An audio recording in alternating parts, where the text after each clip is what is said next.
context for today, our sermon for today is Jesus is our hope to transform and have eternal life. Naniniwala kayo, si Jesus lang ating pag-asa? At si Jesus lang makapag-transform ng buhay natin. Sabi ko nga, kahit ano pang sabihin mo, oh, I'll change now because it's already New Year, it's already 2026. If Jesus is not in your life, nothing will happen. Okay, pwede mong sabihin, mag-change ka, but the important thing is to transform. Amen? Unless hindi ka nag-transform, you cannot see the glory of God, yung kanyang grace. Kaya sabi niya dito sa binasa natin, let's remind all of you, minsan pa, no? Are you listening? Amen. Sa mga tweet sa pamamagitan ng isa lamang paghandog ay kanyang pinapaging banal magpakailanman ang mga nililinis niya. So wala nang ibang handog kundi ang ating Panginoon Kristo. Isa lamang. Hindi na tayo pwede mag-offer kung ano-ano pa man. Only, He offered Himself. And we are already rescued, no? Sa ating mga kasalanan. He already redeemed us by only one offering. Siya lang. Ang sarili niya, in-offer na niya. Kahit anong offer ng mga tao, hindi na alis ang kasalanan nila. So, even as now, even sa panahon ngayon, kung ano-anong in-offer natin to cleanse our sins, but it's nothing. No? Walang magagawa ang mga offering natin. Nothing wrong with the offering. Hindi ko sinasabi kung tayo mag-offer, wala yan. But, always think, dahil sa paghandog sa lamang ng ating Panginoong Kristo, nagkaroon tayo ng buhay na walang hanggan. At ang sabi niya, are you listening? Amen. Ang magiging tipan ko sa kanila, pagdating ng araw na yun, sabi ng Panginoon, iuukit ko sa kanila mga puso ang ating mga utos. Kaya, kung gusto niyong maukit sa ating mga puso, ang kanyang salita, we always read the Bible. Read always the Bible, no? At sabi pa niya, no? Iukit ko sa mga puso ang aking mga utos at itatanim ko ang mga ito sa kanilang mga isip. So how can His Word be transferred in our mind? O kaya itatanim niya, no? Kung hindi natin babasahin ang kanyang salita, kung hindi tayo makikinig ng kanyang salita. At kanya rin sabi pagkatapos, hindi ko na aalalahanin pa ang kanilang mga kasalanan at mga kasamaan. Sa English maganda, sabi niya, their sins and lawless acts I will remember no more. Ganun nyo, no? Kung tayo tatanggap sa Kanya, kung i-receive natin siya, kung i-accept natin siya, lahat ng kasalanan natin nagawa, gano'n ang kabigat siya, He will remember no more. Ang sabi niya sa kanyang salita, Hebrew 10 verse 17. No? So, napakabait na natin Panginoon Yesu Cristo. Kaya lang, sa panahon ngayon, there is a misconception. Pag sinabing misconception, yung paniniwala natin, nag-iiba. Diba? There's a misconception. Yung iba, misconception sa pagiging religious, pagiging Christianity, pagiging Catholic, o ano pa mga religion, no? There's a misconception. Bakit? They can always think that they will do their own way to earn the salvation. Kailangan gawin ko ito para magkaroon ako ng ticket, magkakang heaven. Kailangan ko gawin ito para darating ang araw, mamatay ako at pupunta ako sa langit. No, that is a really misconception to all religious people or to all Christian people pag inisip na rin nila yan. Wala kang magagawa sa sarili mong kaligtasan. Even though you do everything, wala kang magagawa. Kahit magpakabuti ka pa araw-araw, kung hindi mo ina-acknowledge yung finished work ng ating Panginoong Jesucristo, yung ginawa niya para sa atin, wala rin mangyayari. Kahit gawa ka ng gawa. Kaya nga nung namatay si nanay, no? Nung namatay si nanay, every day, meron kaming misa. May papamisa yung misa ko. So, I'm only observing the mass, no? Hindi ko naman kino-condemn ako, basta hindi lang ako nagsasalita. Kasi it seems like yung ibang tao, napansin ko, parang pag naglilingkod na sila dun sa misang yon, parang ang buhay nila parang kumpleto na, yung parang pag nagbigay sila, kaya nagpuri sila, kaya nag-serve sila, parang yun na yun, yung bang, meron na silang ticket, papuntang heaven. No, papuntang heaven. But, no, in Ephesians 2, verse 8 to 9, no, sabi niya, by His grace we have been saved. No? To our faith to our Lord Jesus Christ, not by our works. Amen? Not by our works. Kaya hindi sa gawa natin tayo magkakaroon ng kaligtasan. Ephesians 2:8-9, no? Kundi sa gawa ng ating ginawa ng ating Panginoong Kristo. Kaya nga merong, bago mo malalaman yung good news, kailangan malaman mo muna yung bad news sa buhay natin. Ano yung bad news? The bad news is this, no? Ang bad news, alam mo rin yung bad news? God is holy, God is perfect, God is righteous, and God is just, no? Subalit, no? Ang sabi niya sa Romans 3:10, no? Sa Romans 3:10, there is no one righteous, not even one. Maski sino sa atin, maski sino, kahit pupeta pa niya, walang naging righteous sa mata ng Diyos. Siya lang talaga ang righteous, no? So, sa Romans 3:23, for all have sinned and fall short of the glory of God. Lahat tayo nagkasala. At lahat tayo ay fall short in the glory of God. So, kaya, for the wages of sin is death, but the gift of God is eternal life in Christ Jesus our Lord. Kaya, ang bad news dito, no? Ang bad news dito, we are all sinner. Wala tayong karapatan, kahit ano pang gawin natin. Hindi natin kayang iligtas ang sarili natin, at magkaroon tayo ng buhay na walang hanggan without Jesus Christ in our life. Amen? Amen. So, kaya, no? Bakit pa dumating natin Panginoon Yesu Cristo para ialay niya ang kanyang sarili. Sabi nga dito sa isang pag-aalay lamang, tayo tubos. Bakit pa siya dumating dito kung kaya rin natin palang tubusin ang ating sarili sa kasalanan? Amen? Kung kaya rin palang natin na sundin ang mga laws without Him, bakit pa siya dumating at tinubos tayo? Because, ito nga, yung Romans 3:23, for all have sinned and there is no righteous in the eyes of God. No one. Only God is perfect. Only God is holy. And only God is just.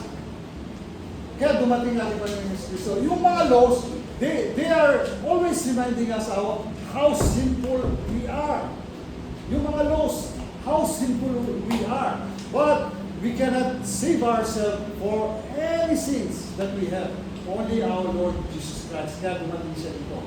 Yun ang pakatandaan nyo. Kaya, yun ang bad news. Romans 3:10, no? There is no one righteous, not even one. And Romans 3:23, for all have sinned and fall short of the glory of God. And Romans 6:23, for the wages of sin is death, and the gift of God is eternal life through our Lord Jesus Christ.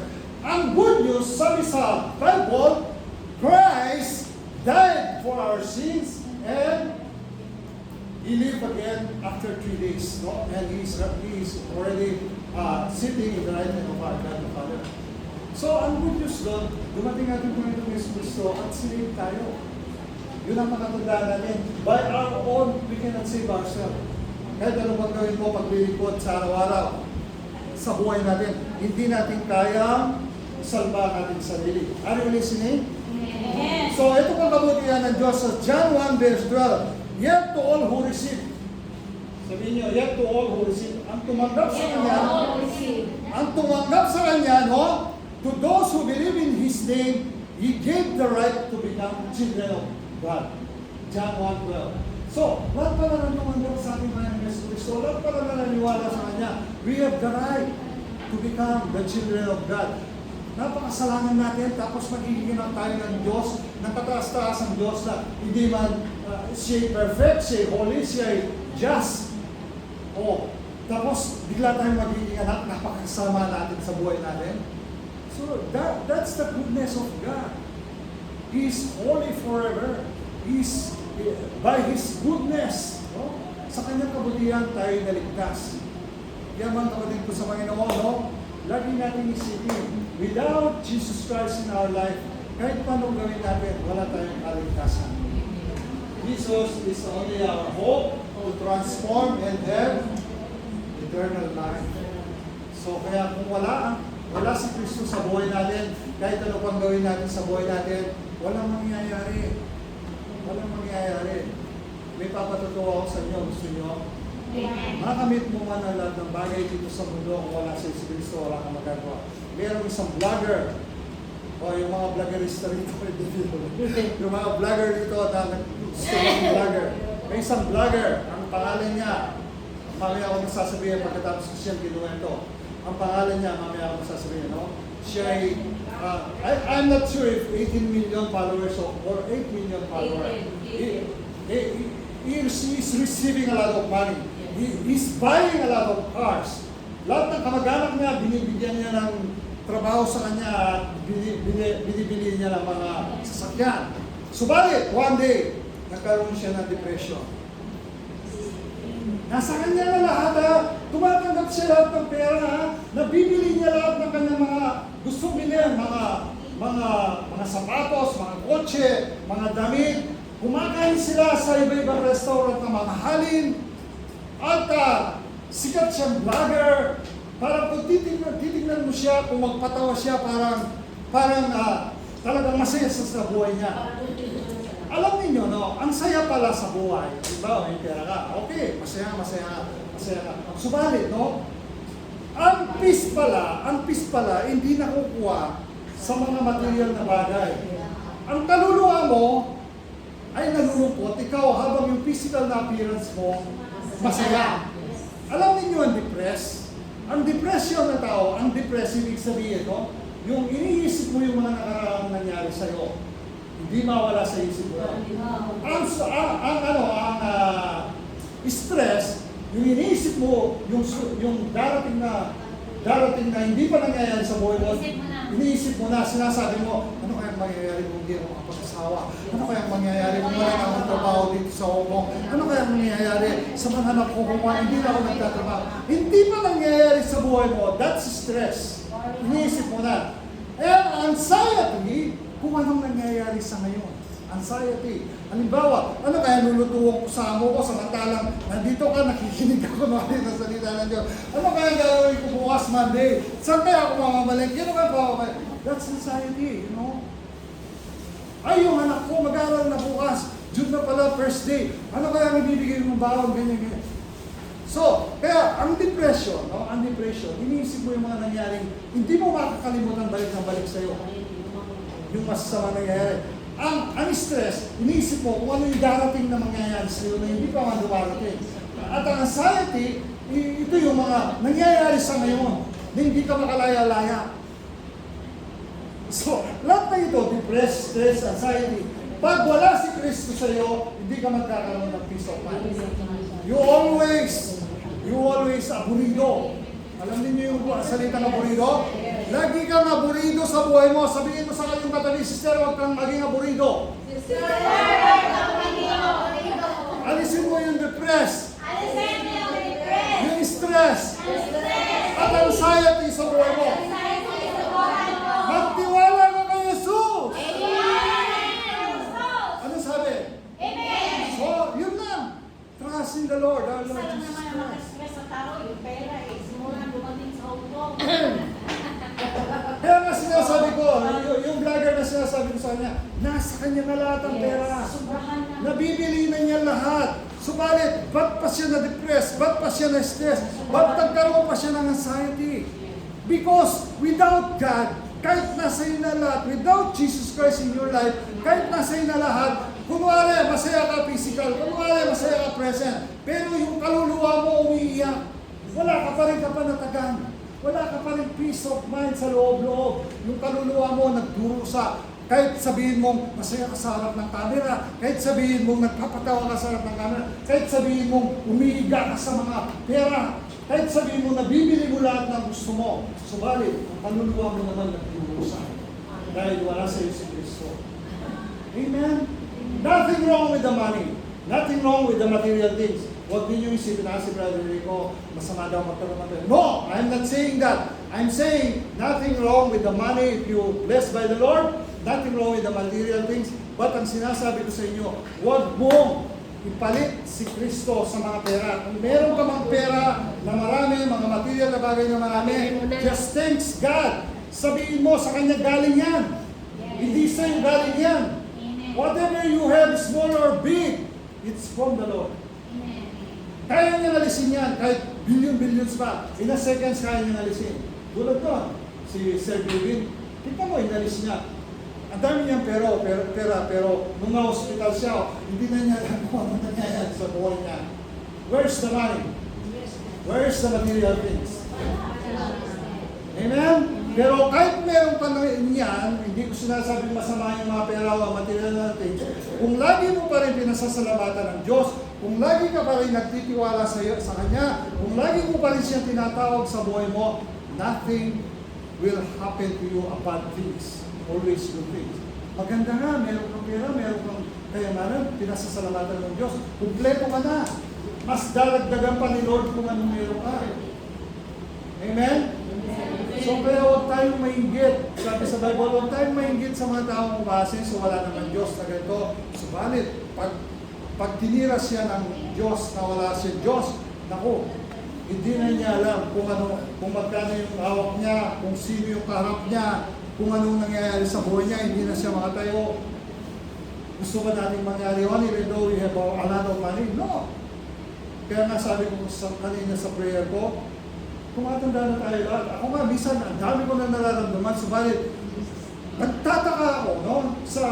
Kaming tatlo ng mga boss ko, are you listening? Amen. Kaming tatlo ng boss ko, nagkita-kita kami, malakas kami pare-pareho. Ngayon, ako na lang tumatayong malakas sa kanila. Sila, yung isa, bedridden na, yung isa, lumalakad, ganyan-ganyan na lang, ganyan-ganyan na lang. O, tingnan ninyo, but, Brother Rico is still here. Malakas pa. Because of Faith. the strength that Jesus Christ gave me. Amen? Sabi niya sa Philippians 4:13, we can do all things through Christ who give us strength. Amen? Kaya kung wala sa si Kristo, nasa iyo lahat ng kayamanan, walang mangyayari sa iyo. Are you listening? Amen. So, nawa, ang lahat ng ito, no? Tumating po sa ating mga puso at isipan. Makamtan mo nga lahat ng pera mong kapalitan ng kaluluwa mo, sabi niya sa Lucas, no? Ang lahat ng ito ay walang kwenta. Walang kwenta.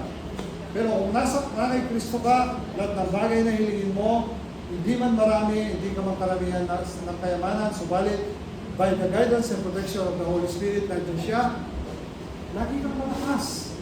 Anong gusto mo? May pera ka o yung health mo, ano na? Worse na. Of course, yung kailangan healthy ka lagi. Amen? Kailangan healthy ka lagi. Huwag yung puro iniisip natin pera. Pero hindi natin iniisip yung nagbibigay ng pera. Ang iniisip natin yung binibigay, yung meron tayo, pero yung nagbibigay, minsan nakakalimutan na natin. Isipin mo muna yung nagbibigay, yung creator.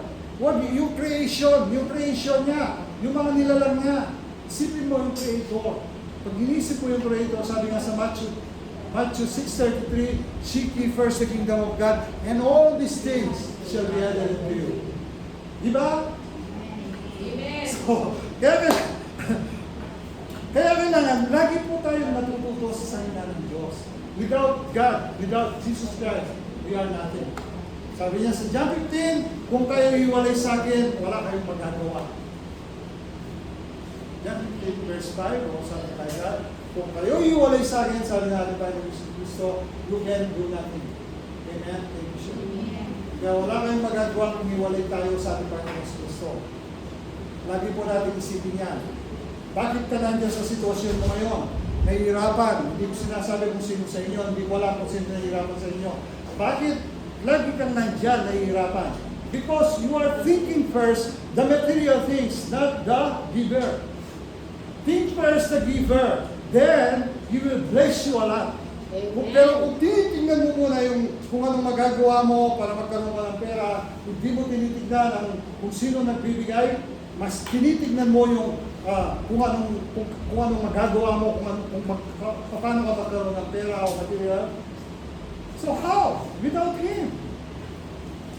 Kaya ako pinapatutuo to dahil I experience all this. No? Hanggang ngayon, pinapapaala ko ng gusto.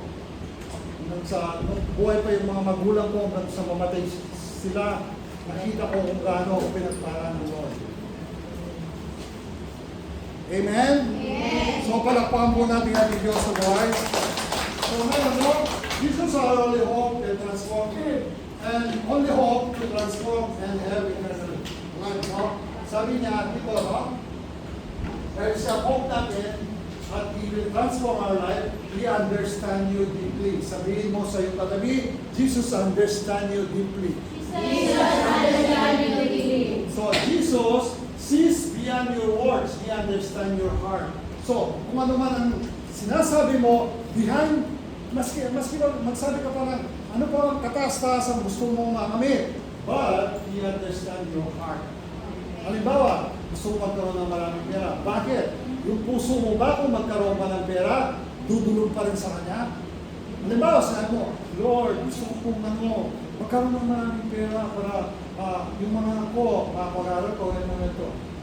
Subalit, tatanungin ka ni Lord noon, pag binigyan kita ng maraming pera, no, yung puso mo ba ay sasamba pa rin sa akin? O makakalimutan mo na ako? Kaya dito, no, Jesus sees beyond your words, He understands your heart. So, laging iniintindi ni Lord ang iyong puso. Kung pagkakaloob niya kung anong gusto mo, subalit ang puso mo, tinitignan niya kung pagkatapos ng lahat na binigay ko sa iyo, kung yung puso mo mananatiling para sa Kanya pa rin. Sabi niya sa Psalm 139 verse 1, Psalm 139 verse 1 to 3, O Lord, you have searched me and you know me. You search my heart, Lord. Di ba may kanta na ron? Di ba? God, sabi niya siya, 139 verse 1 to 3, O Lord, you have searched me and you know me. You know when I sit and when I rise.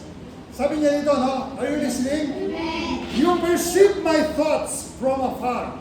You discern my going out and my lying down. You are familiar with all my ways. Pagkalugan natin para maliwanag. Ako'y iyong sinisiyasat. Puso ko iyong sinisiyasat. Buhay ko iyong alam. Diba? So, batid mo ang aking buhay, sabi niya. Ako'y sinisiyasat. Batid mo ang aking buhay. Ang lahat kong lihim, Yahweh, ay tiyak mo ang nalalaman.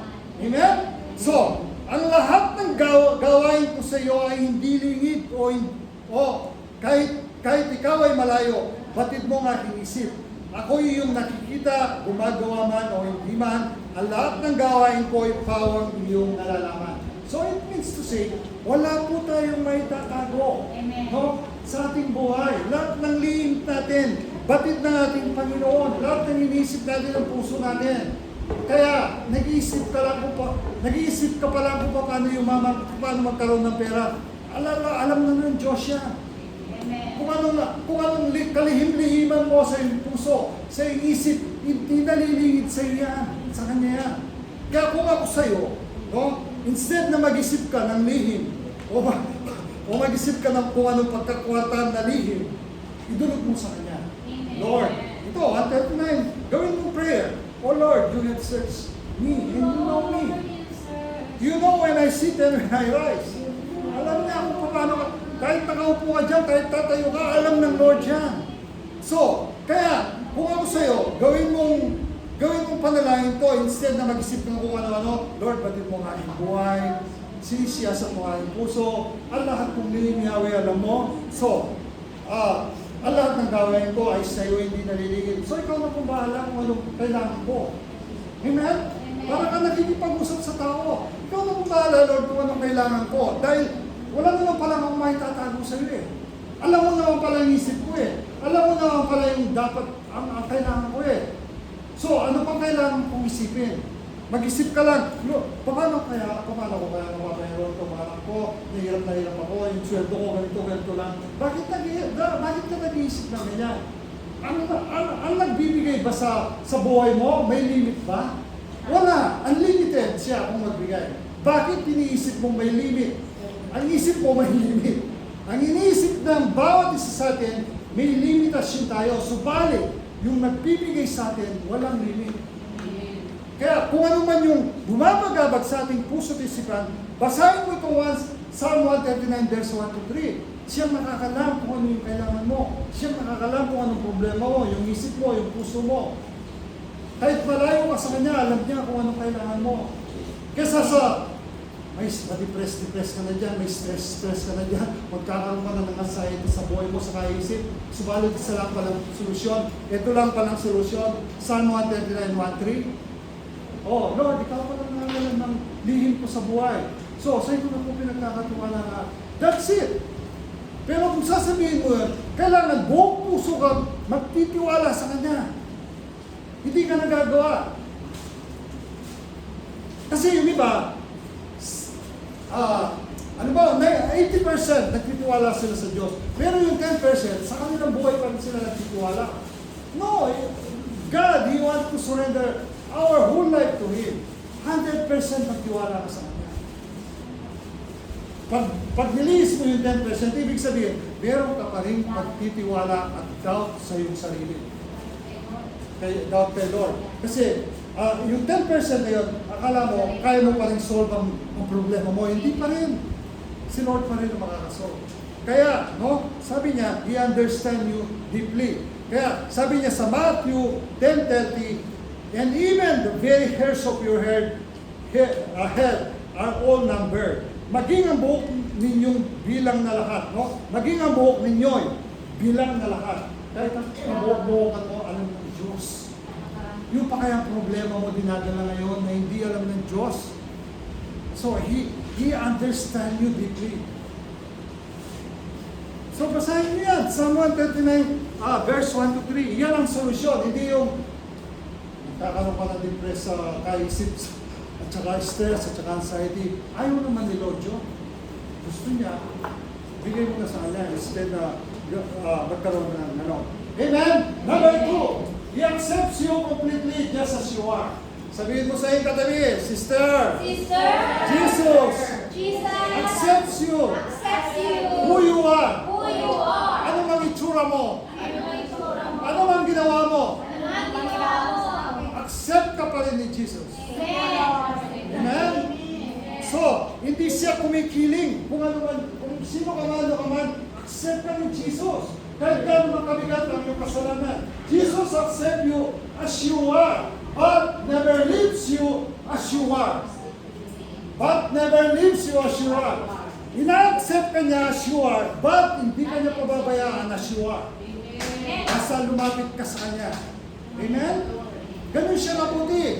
Ina-accept ka kahit gaano ka magkasama, kahit gaano ka makarumi, kahit hindi ka man nagtitiwala sa Kanya. Pero hindi ka niya iiwan.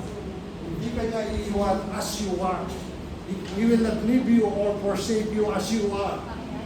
So, sabi niya, John 6:37, John 6:37, are you listening? Lalapit sa akin lahat ng binibigay sa akin ng Ama, at hindi ko itataboy ang sino man lumalapit sa akin. Kaya daw, sino man ang lumapit sa Kanya, hindi niya itataboy. Amen? Hindi ka itataboy kahit sino ka man, basta lumapit ka sa ating Panginoong Yesu Cristo. Amen? Romans 5:8. Romans 5:8, ano sabi niya? But God demonstrates His own love for us in this. While we were still sinners, Christ died for us. No? Ngunit ipinadaman ng Diyos ang kanyang pag-ibig sa atin nung mamatay si Kristo para sa atin nung tayo'y makasalanan pa. So, meaning, His acceptance is not based on our perfection or performance. Kahit anong ginawa mo, kahit minsan-minsan ka lang umaten tuwing linggo, kahit madalang ka lang umaten sa kanyang gawain, kaya hindi tinitignan ni Lord kung ano ang meron ka, yung performance mo o kung sino ka man. It is not based on our perfection or performance kung paano ka tignan ng Lord. Kung nga makasalanan tayo, minahal niya tayo, ngayon pa kaya na tinanggap na natin siya. Amen? Kung makasalanan tayo, binigay na niya kanyang buhay para sa atin. Tinanggap niya tayong bumo. Ngayon pa kaya tayo lumalapit sa Kanya, pagpapakumbaba. We surrender our life to Him. Sabi niya sa Matthew 11:28, come to me, all who are weary and burdened. I will give you rest. Sabi sa Tagalog, lumapit kayo sa akin, kayong lahat na napapagal at nabibigatan sa inyong pasanin, at kayo'y pagpapahingahin ko. O lahat na hindi pa lahat ng mga aburido pa hanggang ngayon, lumapit po kayo sa Kanya. Ito yung dapat kay vlogger Sir David dapat lumapit siya. Meaning, He welcomes your heavy heart. Meaning, no? Ibig sabihin, kung meron kang heavy heart, He welcomes you. Meron kang anxiety, He welcomes you. And struggle without judgment, He welcomes you. Whatever you have. So, sabi naman niya, no, come to me, all of you are weary and burdened, and I will give you rest. Ngayon, hanggang ngayon, kung naguguluhan pa kayo, kung ano man meron kayong karamdaman, burden sa financial, sa pamilya nyo, sa employer nyo, kung ano man ang merong burden kayo, lumapit kayo sa Kanya. Sabi ko nga sa inyo, Psalm 139 verse 1 to 3, we cannot hide anything from God. He knows us. He search our life. He search our heart and mind. So bago ka magkaroon ng anxiety, depression, stress, ilapit mo na sa Kanya yan. Nag-iimbit ang ating Diyos. He accepts you completely. Pag sinabing He accepts you completely, walang ano yun, walang doubt yun, walang ano pa mang, hindi kasi hindi ka pa nakapag-communion, hindi ka pa nakapag-confession, hindi. He accepts you completely if you surrender completely. Amen?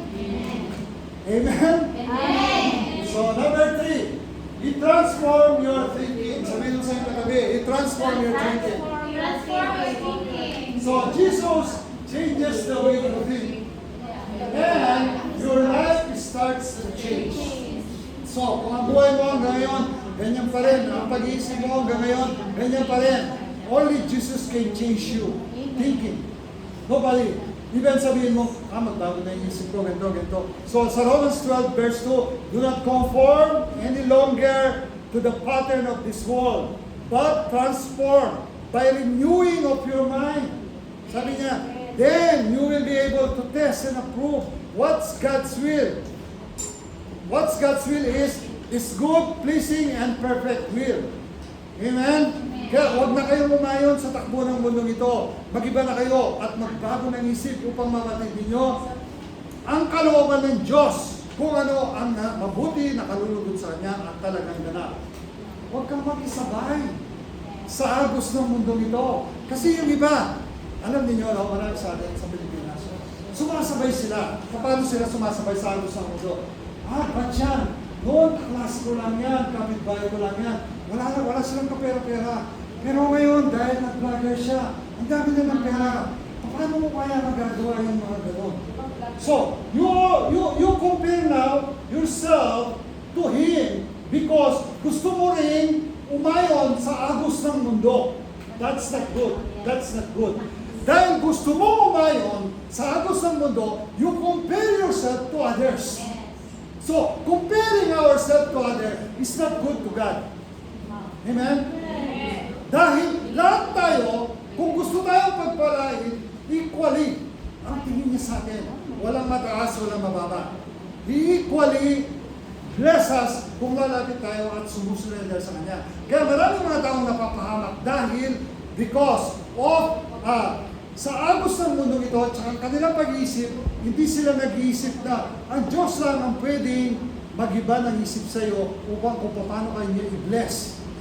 Paano kanya i-bless. Pag ang isip mo, transform mo. Sabi niya dito, no? Do not conform any longer to the pattern of this world, but transform by renewing your mind. Ano yung renewing your mind? Huwag kayong kumain sa takbong ito, sa takbo ng mundo ito, mag-iba na kayo ng isip upang mabatid ninyo ang kalooban ng Diyos. Hanggat hindi kayo nag-iiba ng isip, lagi kayo umaayon sa takbo ng mundo, lagi nagkikisabay, laging umaagos, nagkikisabay sa agos ng mundo, hindi ninyo makikita yung kalooban ng Diyos. Hindi ninyo mababatid ang kalooban ng Diyos. Kasi kung anong mabuti nakalulugod sa Kanya at talagang ganap. Hindi natin makikita kung ano talaga ang mabuti para sa iyo, ang nakalulugod sa Kanya at talagang ganap. Pag sinabing talagang ganap, yung bang perfect will ng Lord, yung talagang ganap, perfect will. Kasi ayaw na ayaw ni Lord na pinapapalit mo siya sa mga ganung bagay. Bakit? Sabi ni Lord, ako ang nagbigay ng lahat. Kaya naman kitang pagpalain. Bakit kailangan mo pa umasa sa mundo? Samantalang ang mundo ay puno ng kasamaan, puno ng kasalanan. Why you always trusting and you are always expecting any blessing from the world? Samantalang ako lang ang nagbigay dyan. Amen? Amen. So maraming tao napapamak dahil itinatalaga nila ang buhay nila sa mundo, sa mga mundo, sa mga nangyayari ngayon. Inggit sa mga vlogger na gusto nilang mag-vlog. Inggit sa mga taong umaasenso without God. Inggit sa mga taong bakit sila nakabili ng ganito na bakit ako hindi ako nakabili. So ayaw na ayaw ni Lord dyan. Hanggang hindi mo baguhin yung isip mong gano'n, you will not find His perfect will kung ano nakakalimutan sa Kanya. Pero kung binago mo yung isip, nag-iba ka ng isip, at sa Kanya mo tinalaga lahat, tignan mo, 120% babaguhin ang buhay mo. Amen? So sa Colossus 3:2-4, sabi niya dito, Colossus 3, verse 2-4, sabi niya, set your minds on things above, no? Not on earthly things. For you died and your life is now hidden with Christ in God. When Christ, who is your life, appears, then you will also appear with Him in glory. So, sabi niya sa Tagalog, sa isip ninyo ang mga bagay na panlangit. Nag-isip ba tayo ng bagay na panlangit? Minsan hindi. Hindi tayo nag-isip ng bagay na panlangit. Ang iniisip lang natin, no? Yung mga bagay na pang-lupa, ay pang-lupa. Tama ba yun? Mga bagay na pang-lupa. Sabi niya dito, sa isip ninyo ang mga bagay na panlangit, hindi ang mga bagay na panlupa. Sapagkat namatay na kayo at ang tunay na buhay ninyo ay natatago sa Diyos kasama ni Kristo. Ano sabi sa 1 Corinthians 15, 17 verse 5 yun? Na ang na kay Kristo ay bagong nilalang na. Wala nang dating luma, kundi bago na siya. He's a new creation. Kaya yun. Kaya hindi na tayo yung dati. No? Sapagkat namatay na tayo. Si Kristo ang tunay na buhay ninyo at pag siya'y nahayag, mahahayag din kayong kasama niya, makakahati sa kanyang karangalan. Halimbawa, dumating si Kristo bukas, nahayag siya bilang hari natin. Siyempre, lahat ng mga binigay ang buhay nila sa kanya, kukunin niya, automatically lilipat papuntang langit. Subalit, ikaw na hindi nagtiwala sa kanya, hindi ka anak, siyempre nahihiwang ka doon. Gusto ba natin yung mga gano'n? Anytime, no? We do not know where Jesus comes again, no? Pero anytime, darating siya. Tapos ikaw maiiwan ka. Lahat ng nanampalataya sa kanya at tiwala, dadalhin ka sa langit. Gusto ba natin yun? Of course, hindi. Gusto natin buhay na walang hanggan na kasama siya, hindi yung buhay na walang hanggan na nasa impyerno ka. Masakit kaya nun. Wala.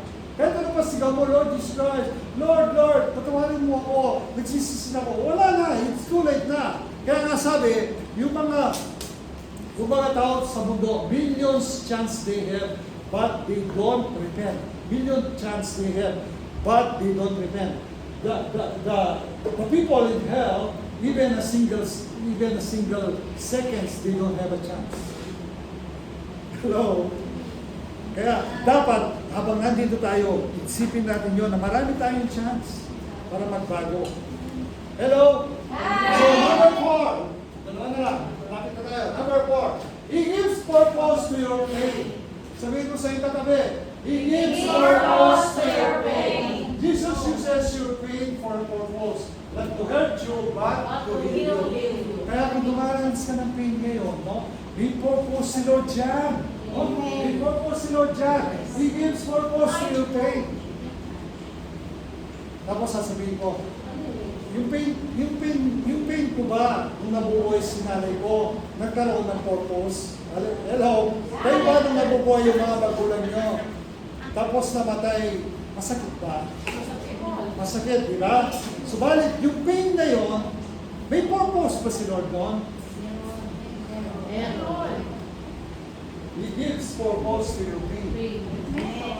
Sabi niya dito, Jesus uses your pain for a purpose, not to hurt you, but to heal you.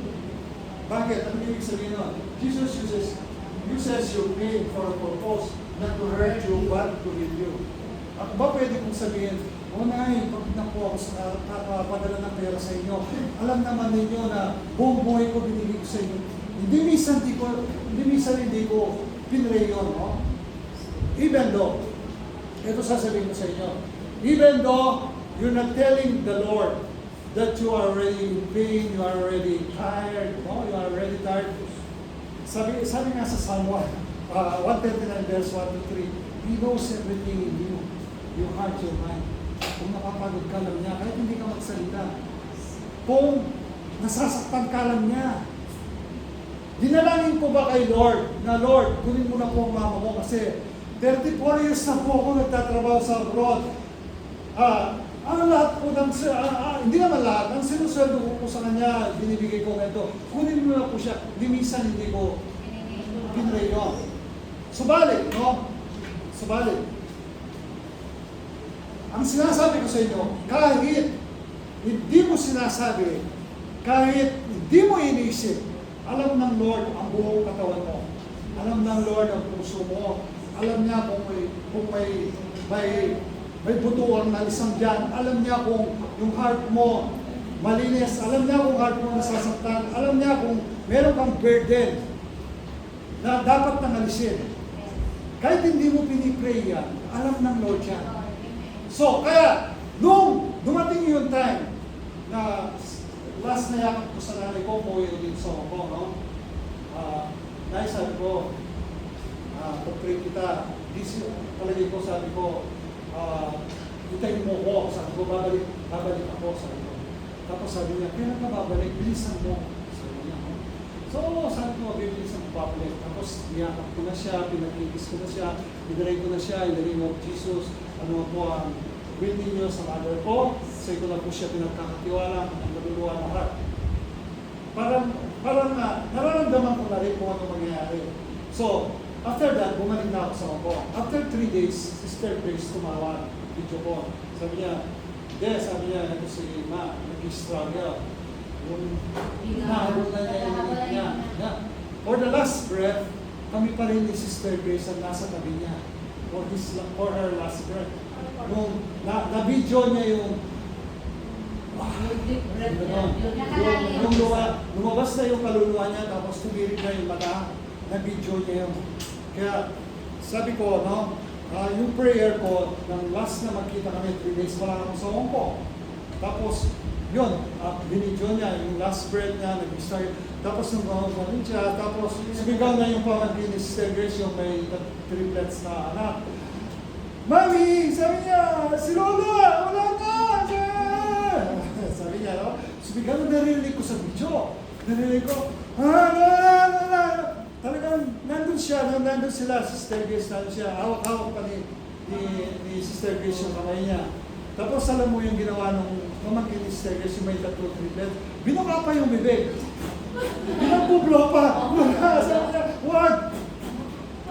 Gusto pa niyang save, gusto pa niyang ibigay i-save yung last breath niya.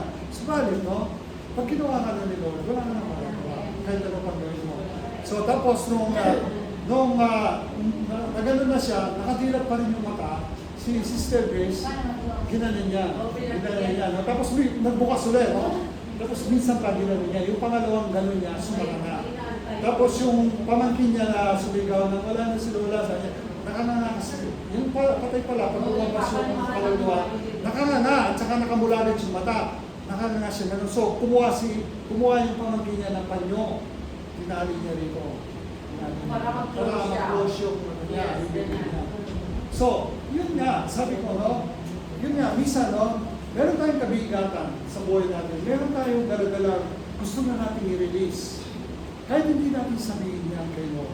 Minsan, siya ang gumagawa ng paraan niya. Alam na niya na pagod ka na. Alam na niya na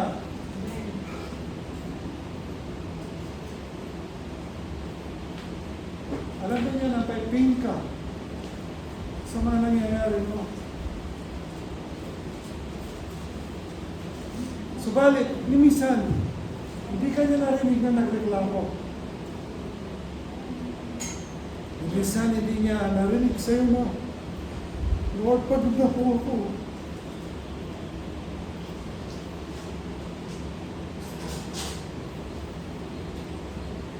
Even though nakapagod tayo, pero minsan,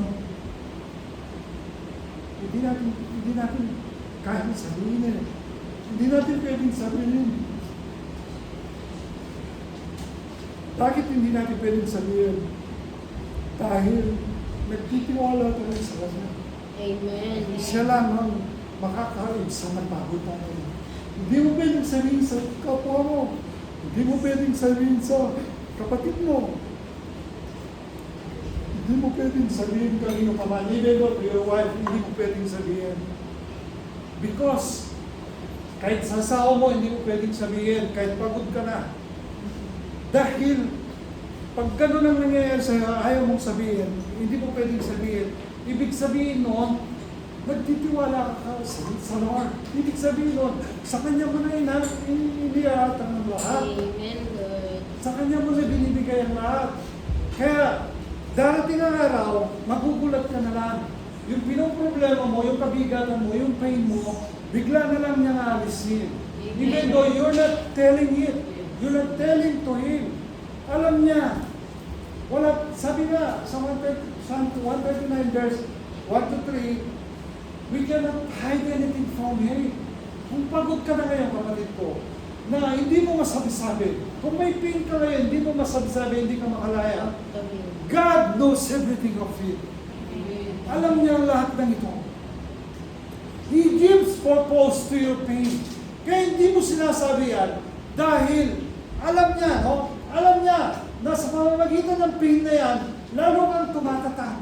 Amen. Lalo kang nagtitiwala sa Kanya. Lalo mong binibigay sa Kanya kung anong meron ka. Maraming namang tao masalita. Pagod na ako, kahit hindi. Pero may mga tao, hindi nagsasalita, kahit pagod sila, kahit may pain sila, hindi sila nagsasalita.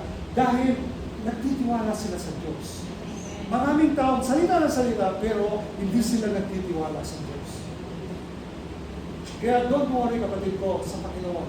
Ano man yung pain mo ngayon, ano man yung dinaranas mo ngayon, even though you're not talking about it to the Lord, He knows it. He knows it. And there is a purpose to your pain. Ang pain na yan, ang purpose niyan, gagawin kang matatag lalo. Gagawin kang, ilalapit ka lalo sa kanyang paanan. Pero pagkatapos ng pain na yan, kukunin ni Lord at doon mo marirealize na napakabuti niya. Sa kabila ng dinanas mong pain, sa kabila ng dinanas mong sakit, kabigatan, di minsan hindi ka niya iniwan at pinabayaan. Amen? So, ganun ang Lord. Ganun siya. So, He gives purpose to your pain. Jesus uses your pain for a purpose. Not to hurt you. Not to hurt you. But to heal you. But to heal you. Ano bang ang pain na yan darating na araw? Gagawin ni Lord dyan na healing. Hindi painful, healing. So kaya sabi niya sa Romans 8:28, no? Sabi niya sa Romans 8:28, no? And we know that in all things God works for the good of those who love Him, who have been called according to His purpose. Alam natin lahat, alam natin, sa lahat ng bagay, ang Diyos ay gumagawang kasama ang mga nagmamahal sa Kanya. Ang mga tinawag ayon sa Kanyang panuhala, sa kanilang ikabubuti. Kaya, alam natin na lahat ng bagay na nangyayari sa atin. Kasama ang Diyos dyan. Hindi ka nag-iisa. At, bilang tinawag niya, ayon sa kanyang panukala, sa Romans 8:28, sa kanilang ikabubuti. Kaya meron kang pain, tinawag ka, even though you have pain now, even though you are serving God, but still you have pain, you have sacrifice, you have trials. Subalit, yung pain na yan, gagawin niyang healing, hindi para painful sa'yo. Gagawin niyang ikabubuti mo, hindi ikasasama mo. Amen? So nakukuha ninyo? Kaya ano man yung mga dinaranas natin minsan, akala natin hindi alam ng Diyos. Ano man yung dinaranas natin minsan, akala natin kahit hindi tayo nagsasalita,